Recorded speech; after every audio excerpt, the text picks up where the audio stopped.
Everybody, how's everyone doing today? Well, today I want to just give you a few comments on what is going on in the Middle East. As I'm sure most of you know, the United States, France, Britain, and members of the Arab coalition have decided to create a no-fly zone over Libya. If you remember, it started in Tunisia, spread to Egypt, it was Libya, now to Libya, no-fly zone in Libya. And of course there are other countries over there that are having their popular uprisings. The one in Libya right now seems to be the most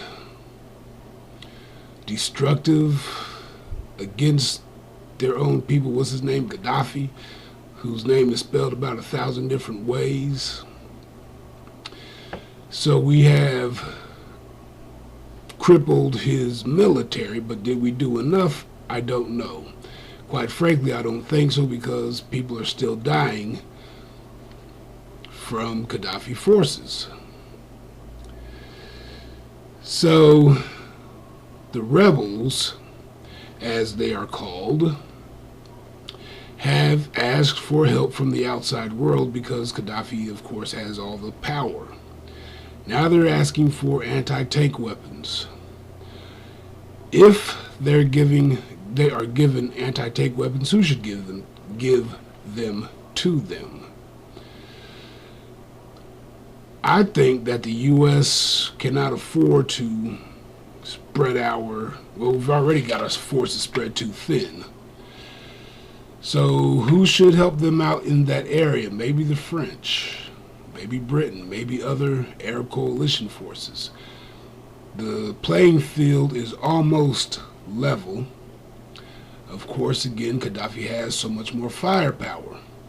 The other thing the rebels can do is hope that he runs out. If it has not already been done, sanctions should be put against the Libyan government, Gaddafi, so that he cannot get any more firepower in there. How long will what he has last? Again, who knows? Maybe the rebels could just hunker down until they run out. I don't know.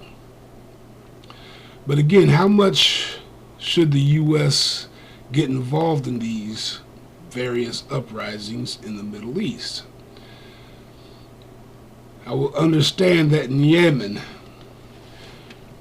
an Al-Qaeda stronghold, if you will, the government of Yemen is keeping Al-Qaeda at bay for the U.S. Right now, there's an uprising in Yemen.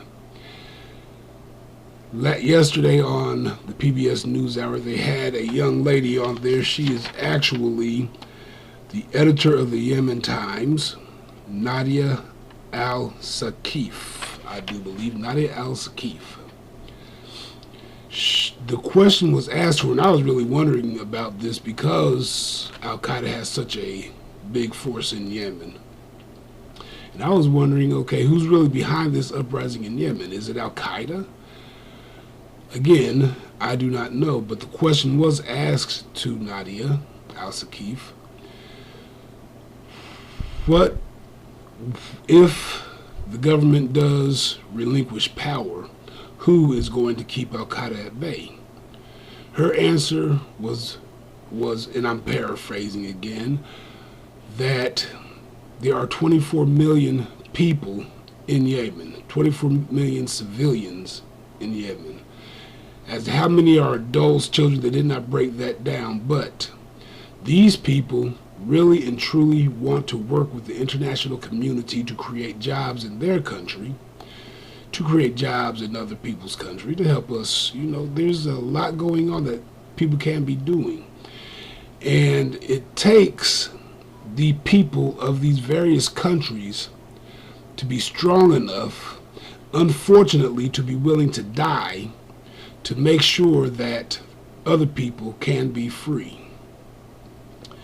It is almost reminiscent of what African Americans went through after slavery supposedly ended.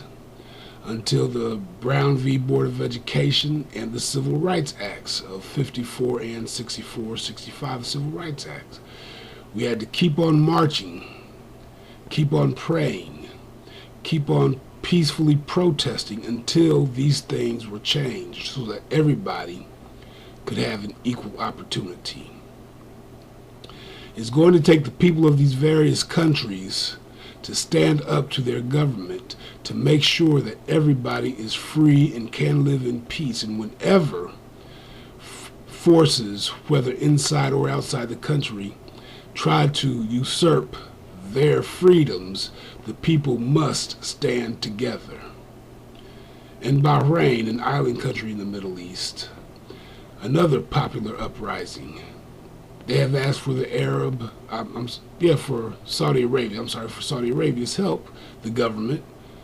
Saudi Arabia has helped trying to put down this uprising. Again, how many people must die in order for them to be free? In Morocco, which has a monarchy, the king has, because of their uprising, I didn't even know Morocco was all that bad, really, but the people, again, want to be free. There's a lot of poverty going on. They want jobs, and the king has put in place certain things to try to quell the uprising. In other words, what the people want, the king is trying to give to them. Is it good enough? I don't know, because in Morocco, that king's family have been in power for centuries. How long before people are free? Again, that question will not be easily answered. How long will these uprisings in the Middle East go on? I do believe it is going to be years. How much should the United States help? I really think we've gone too far in Libya, but I also think that it was necessary for somebody to do something. As long as we don't have any ground troops over there, that's cool, because our military is spread too thin. I am going to continue to pray for the freedom of the people in all of these countries, and that their governments come around to giving them the freedoms that they so desire, the freedoms that people need to create happy and healthy lives for themselves and their family. Remember, you and everybody in this world is truly in control of their lives. You have to take control of your lives. You do own your future. www.percyforprayers.com. Peace out.